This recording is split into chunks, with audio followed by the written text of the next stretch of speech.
Hi, we're all familiar with the Recycle.Bin in Windows. I mean, who doesn't? You throw stuff into it when you delete things, and then you can restore them from the Recycle.Bin if you so desire. But how does the Recycle.Bin work? This is what this video is going to be about. So the Recycle.Bin is very familiar. You can find it usually on the desktop. You can find it somewhere by searching. And what happens is that when you delete files through the Explorer's UI, they're not truly deleted. Instead, they're being thrown into the Recycle.Bin, or the trash, if you will. And then you can retrieve them. If you delete with the Shift+Delete key combination, then they are truly deleted and they're gone. In that perspective, that you can just very easily find them anymore. Their disk space that they're been taking could be replaced by some new file. And so remember that if you try to delete files using a different application, maybe the command window for example, there is no Recycle.Bin there and it just be deleted immediately. And so where do deleted files go? You might be thinking it's probably some kind of directory where the files may be just transferred to that directory, maybe that's all there is. Well, maybe, but maybe not. So let's find out in this video. Alright, so I have here my virtual machine. I'm going to work on that, so I have a relatively simple environment to contend with. So here I have some directory. This is a directory that contains a bunch of files. These are files I've actually been using with some of the member-only videos to create a driver to protect the process from termination. So if you're interested, this is what you're going to get at the end of those series of videos. But we have a bunch of files. And of course we can open the Recycle.Bin, and right now the Recycle.Bin is empty, which means I haven't deleted any files that are in the Recycle.Bin. Now you also notice that the Recycle.Bin is kind of special in the sense that it's not showing like normal files in a normal kind of way. It has a special view. We'll get back to that a bit later.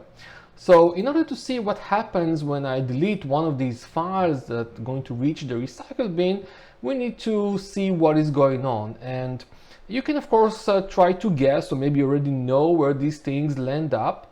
But here's a way to go about it in a more tool-like fashion in case you don't know. We can use a tool called Process Monitor, which I think I've demonstrated a little bit in other videos. Let me launch a Process Monitor. Here it is. Let's just have a shortcut for that. It's a Sysinternals tool, and its purpose is to give us information about certain kinds of operations. We're talking about file system operations, registry operations, networking operations, and process and thread operations. So I'm going to stop it for now, because you can see there are already so many events that have been piling up here because many things are happening, and I have everything here indicating that I'm interested in everything. Let me just take and just disable registry activity, disable networking, and even disable process and thread activity. That means creation and destruction of threads and processes. I'm only interested in file system activity because I expect that the Recycle.Bin is going to lead to some such activity in the file system. I'm going to delete everything here before we get started. And one of the important things to do in Process Monitor, instead of getting these gigantic or extremely large number of events, we want to filter things. This will make it much easier to kind of see what is going on. So there's a filter button here, so here goes. What we see here is the default filter that you get in the non-advanced mode of Process Monitor. You can see there's some things that are just being removed and filtered out, like some of these processes which we really don't care about in most cases, and so on. So let me add something that we do care about. So one thing is the process. So we know that the process name is supposed to be Explorer. We know that these things related to the Recycle.Bin are happening with Explorer's UI. So obviously Explorer is probably part of the thing. And so I'm going to use Explorer here and add that to include only processes that have the name explorer.exe. That's already should be pretty good, but if we want to be a bit more precise and I want to start with a single file. So let's say I have here this file called the kill.exe. Let's try to delete this file. So I can add another filter and saying that the path, let's write path here, we can use is, but we can be less precise, like using contains, and just write something like kill.exe, or maybe even just kill, who knows what's happening, but let's go with exe, why not? We expect this to appear somewhere. So now we have these two things that are filtered and apply, and all the rest is going to be filtered out, so we won't see any of that. So now we can click OK, and then press the button to start the capture. So now the capture is working, and we don't see anything, but you can see here at the bottom in the status bar that many events are actually happening, but right now they're not displayed because they have been filtered out by the filter. So now we can go ahead and perform the delete operation. So I'm now going to hit the delete button, and it's done. You can see I get some things happening. If we go to the Recycle.Bin, here's kill.exe, it lands here in the Recycle.Bin. It looks very nice. You can see the original name, the original location, the date that I deleted it, and the size of the file, and some other details that are pretty self-evident. So obviously this worked. So let's see what we have here.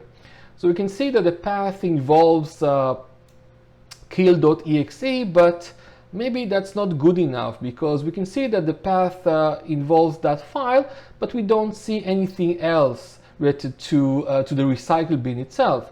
And that's because the rest of the paths are just being filtered out. So if there's anything else, we just don't see it. So let's go ahead and take the filter and disable the path here, or maybe add something with the name recycle. We can probably guess that recycle something might be part of some path, but this should be good enough. Let's go ahead, and now we can see more information. Obviously, it seems that something is happening here.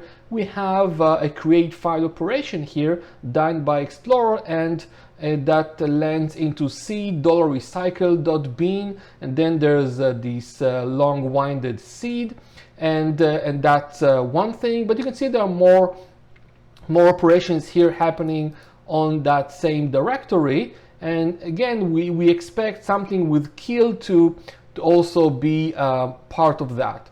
But at the very least, we see that something is happening in this kind of directory, which is a great hint as to what is going on. So obviously something is going on, but maybe something that we're not seeing is that we don't see, at least not very easily, where is the kill.exe file in the Recycle.Bin. We don't see anything like that. And of course we can use the Control F option to simply search for that. So we can search for kill.exe, and of course there are many occurrences of that. We can continue to press F3 to look for more occurrences, but it seems that we don't find this file in the Recycle.Bin itself. However, we do see some other fishy files, so to speak. Here's the Recycle.Bin, and that's the directory that is based on the seed of the user. That's the user that made the delete operation here. And you can see there's a file here with that weird name, starting with $I and then some set of characters. And there's another one that has this $R and the same set of characters. So this is definitely fishy. And obviously this directory exists, so we can just dig into it simply by, let me stop the capturing here so we don't consume more events which you're not interested in. It means this directory is somewhere in the file system. We can try to find it using other tools like the command window, maybe even Explorer itself. So if I go over here, let me add another tab here and go to this PC and go to the local disk C. And it's supposed to have a directory called Recycle.Bin as far as we can tell from Process Monitor, but there is no Recycle.Bin here, at least we don't see it. And that might be because it is hidden. Even if I allow myself to show hidden files, it might not necessarily appear. We have to check that, but instead of working with Explorer, which is somewhat limited, we can go to the command line where we have a bit more flexibility. So if I do a dir here in C, I see nothing related to the recycle bin, so I'm going to guess that it's probably hidden. So I'm going to use /AH, which is for attributes and hidden. And you can see now that there is a directory called Recycle.Bin. Of course, it has to exist because we can see that clearly in Process Monitor. Let's just go into this directory. So it's called $Recycle.Bin. And notice that even though the directory is hidden, we can still cd into it. So we can still do that. If I look at what's there, we can see there's nothing. But again, it usually means that we're missing something because obviously there is a subdirectory here. We can see that clearly in Process Monitor. So obviously something must be here. So let's use /AH again, and we can see that we get in fact a bunch of directories, each one represented with a seed or security ID. This is a way to uniquely identify an entity in the security system, and in this case it represents users. For example, S1518 is the local system account. So if I run something as a local system and try to delete that through Explorer, for example, which is something that potentially I can do, then it will land in that directory. And so for our purposes, we can see that the directory that was used in Process Monitor has this seed that looks with the same numbers as all the others, but 1001 at the end. So that's supposed to be my seed, that is my user. How do I know that for sure? We can check that in several ways, like looking at Process Explorer, for example. But here's another way. We can use something like ps-get-seed. This is a tool from Sysinternals. I have the Sysinternals tools in my path, so I can activate it from anywhere. And by default, if I just use it, it gives me the seed of the computer. But that's not what I want. I want the seed for my user. So let's see, who am I really? So I'm the Zodia thingy. That's the name of the user here. So let me use ps-get-seed again. And I can provide the username here, like the Zodia here. And you can see that indeed my seed is this one ending with 1001. And so that means it is my directory. So let's go ahead and change into that. So let's do cd and we'll change to the 1001 directory. If we do now, we'll notice we have here two files which are not hidden, as you can see. And these are the two files that we've seen in Process Monitor. We know they're there. So these files somehow have to represent the file that I've just deleted. The Recycle.Bin view here is much clearer, much cleaner. It just provides the file name and the details about the file. We don't see those $I or $R, these kinds of things. How does that work? This is actually a special view provided for the Recycle.Bin. In fact, we can create such special views in general. This is a way to extend Explorer. The way to see that is by looking at hidden files in this directory, and there's a hidden file called desktop.in that you might be familiar with as a way to customize some aspects of a directory that Explorer is looking at. If we just look at this file here just by typing it, because it's just a textual file, you can see there is a class ID here. This represents an implementation of a custom view. You can go to the registry and look it up. It's a COM class that is provided by Explorer. So technically we can do these things ourselves if we want to extend some folder to look different, even though it's not really showing the actual data. It does show something that is more useful to the user, like in this case the Recycle.Bin here. So back to our two files. These two files should represent what we think are the file that we have deleted. So we have one file that we've deleted, but two files representing it. So let's see if you can figure out what is the meaning of these files.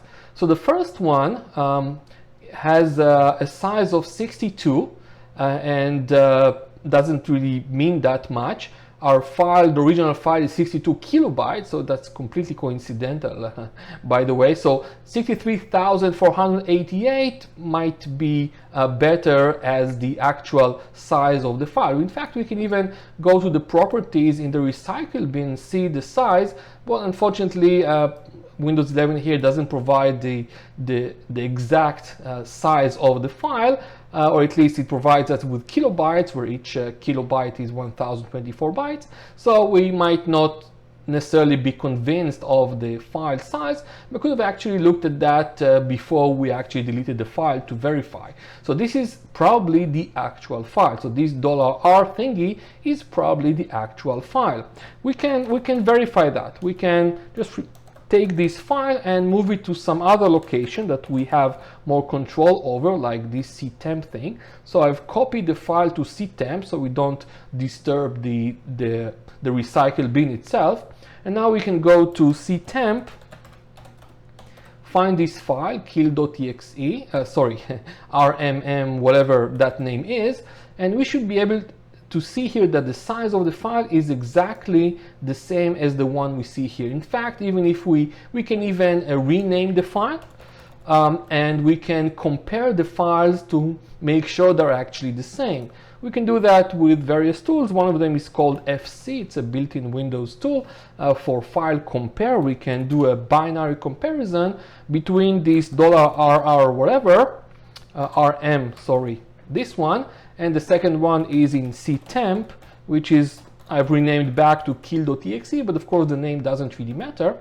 And you can see that FC reports that there is no difference, which means this is where the actual file is. It has a name starting with $, and then R, and then some characters. Of course, it's just a guess at this point, because in order to verify that some things here are consistent, we need to perhaps delete another file and see what things change and what things remain the same.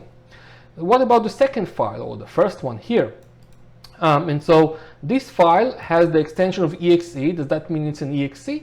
Well, I would guess not. I would guess it's the same extension as the original file, but this is a much smaller file, only 62 bytes in size. So the first thing I'm going to do, I'm going to try to see if I'm lucky. I'm going to try to look at the file as a textual file. Let's see if it's text. Maybe there's something that looks like text. So here goes. So I've typed it, which means just display that in the same way that you would see in something like Notepad. You can see that obviously some part of it is in fact the original path of the file. This is definitely information that the Recycle.Bin needs in order to restore the file. So in fact, it is exactly there. And then the first few characters here seem to be gibberish, which probably means there's some binary thing here that is going on, something that we need to look closer in a different kind of viewer that is not text-based. And again, in order to not to interfere with the Recycle.Bin in any kind of way, I want to remove that file into a different directory so I can work on that and try to figure out what is going on. So we have here this IMM thing file, and I want to try to figure out what's the format of that thing. So let's use another tool. I'm going to use HXD here, which is a free tool for hexadecimal view and some other niceties. There are more sophisticated tools, more powerful than that, but it is free and pretty straightforward to use. So I'm going to drop the file here and see what we have. So obviously the path here is exactly here. That's the path of the original file. You can see ctemp and so on. The dots there represent these zeros, which means we're talking about a Unicode string here, UTF-16 string, and that's why it looks the way that it does. So that's obvious. And then we have also null terminator here for the string, which is maybe mandatory, maybe not. We can't really tell, but that's what we understand from these set of characters or set of bytes. But of course, there are some things we don't understand, which is the initial part. We have these weird characters. So obviously, it's not text, it's something else. So what could it be? Well, you might recall from the Recycle.Bin that we have here the date that it was deleted. That makes sense. Something that needs to be saved somewhere. This is something which is not part of the file metadata, the normal file metadata. This is some extra that has to be saved somewhere, which means that it probably is somewhere here. And it might not be very easy to see what is going on, but we can try to think of these chunks of bytes as some kind of natural set. So we're talking about a 64-bit system. So it's probably laid out in chunks of 8 bytes. So the first 8 bytes look like the number 2, which we have no idea what they mean at this point. Let's look at the next set of 8 bytes. So here we do have something that might seem useful. Let's see, what is the value that we have here? So the value here, it's of course little endian. We have F800, which, as you can see here on the right, it's 63488, and that should be familiar by now. This is the actual size of the file. So the size of the file seems to be stored here as well. Is it actually needed? Well, maybe not, because we do have the original file with the same file name, just instead of I, we have R. So $I something and $R something, and then the same characters. So it seems to be like a duplication of information, but it's probably convenient to have that in this metadata-like file. Then let's take a look at the next set of 8 bytes, and that's basically very close to where the characters start, but not quite. So here's these 8 bytes, and these 8 bytes, well, again, these look like completely gibberish, and my suspicion here is that this represents the time the file was deleted. Unfortunately, there's a file time here, which is also 8 bytes in size, and it says the date, and the date here should be very similar to what we see in the Recycle.Bin. So it's 12 August 2025 and 11:39. Here's it 7:39. Might seem a bit weird, but in fact this value is in UTC, and I'm behind UTC for 4 hours in East US. We have daylight saving time right now, so it's 4 hours. So in fact, this is exactly that piece of information, the deleted time. So what do we have left here? Here we can see that we already see the start of the file, which means, or here actually is the start of the file name. So we just have these 4 bytes which are unaccounted for. These 4 bytes right here, not exactly, these are the 4 bytes. So what could these 4 bytes mean? So this is the value 11, again with little endian, which is 17 in decimal. So what could that mean? Well, we can try to count the number of characters here with ctest_kill.exe, and it should be very close to 17. In fact, it is exactly 17. So we have these 17 characters. The length here is stored in the 4 bytes just preceding the actual string, the actual path. So there you have it. We have identified the format of the deleted files as the metadata file. What is that first 8 bytes? I mean, what is that value 2? What does that actually mean? Well, we can't really guess for sure unless we test this thing in multiple versions of Windows, but I can tell you this represents some kind of version. So in older versions of Windows, this was version number 1. The format was slightly different. Version number 2, which is the current version, and has this particular format. So that's the reason for this particular value, even though you can't just guess it. And of course, with this information, we're not necessarily absolutely sure about what we've just said, because we've tested just one file, and that might not be good enough. So we want to test another file just to verify that all the information we guessed, or guessed at least to some extent, is in fact correct. So let's give it a shot. Let's take something like kprotect.sys and delete that. I'm going to delete it.